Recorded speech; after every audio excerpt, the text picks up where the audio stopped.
Hello everyone, my name is Shreya and I am a legal intern at LEXIS and Company. I am pursuing BLLB Honours from Law College Dehradun, Uttaranchal University.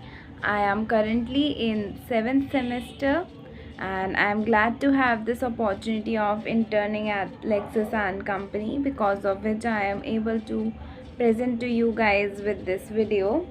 So the purpose and topic for this video is the authorities under the Industrial Dispute Act. First of all, I'll explain to you guys in this video the Works Committee, followed by the Conciliation Officers, Board of Conciliation and the Courts of Inquiry in my following videos. So let's begin with the Works Committee.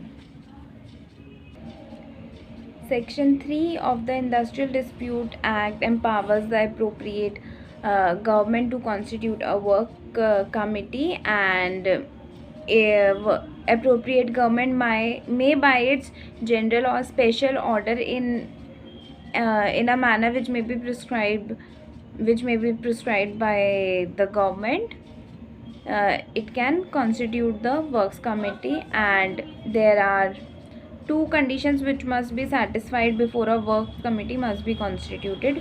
First, that the establishment under which it is constituted must be an industrial establishment. Second, 100 or more workmen should either be presently employed or should have been employed on any day in the preceding 12 months. So these are the two conditions which should be satisfied before a works committee is to be constituted. And moving on, the works committee must be composed of the representative of both the employers as well as the workmen which are engaged in the respective industrial establishment, and they should be equal in number, that is, they should be both equally represented.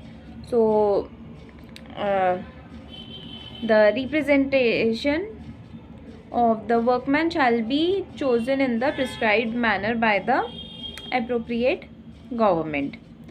So moving on to the various functions and duties of the Works Committee under the Industrial Dispute Act.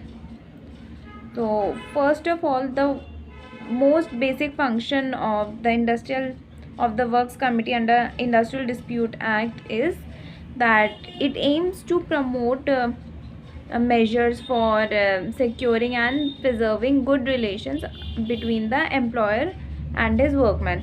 This is one of the most important function which not just work committee does, but every other authority in the adjudication of matter it does, not to solve the dispute which any authority takes place. And because this is also the main motive of this act also, that is, good relations should always preserve between the employer and the employee.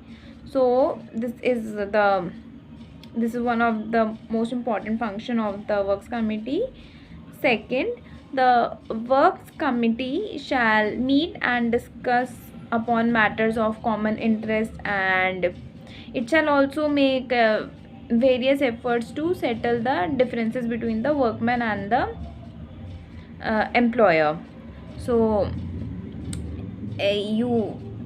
Works Committee is also supposed to do this in order to solve the disputes.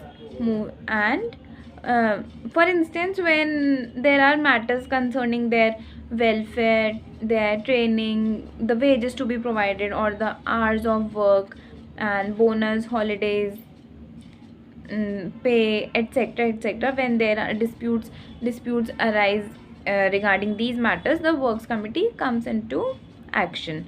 So the success of this Works Committee lies in the efforts of both the parties, that is, if there is a dispute between the workman and workman, or if there is a dispute between workman and the employer, or the employer and employer. So it will depend upon the efforts of both the parties to the dispute. And yeah, at last we can say that works committee particularly is viewed as a authority which is based upon they saying prevention is better than cure. That is, um, it aims to resolve the complication between the parties before that takes place, before it takes the form of a dispute. So this was all about the works committee under the Industrial Dispute Act. I hope you guys have understood. If you have any question, do ask me and share the feedback. And yeah, do not forget to like and share this video. So thank you everyone for watching.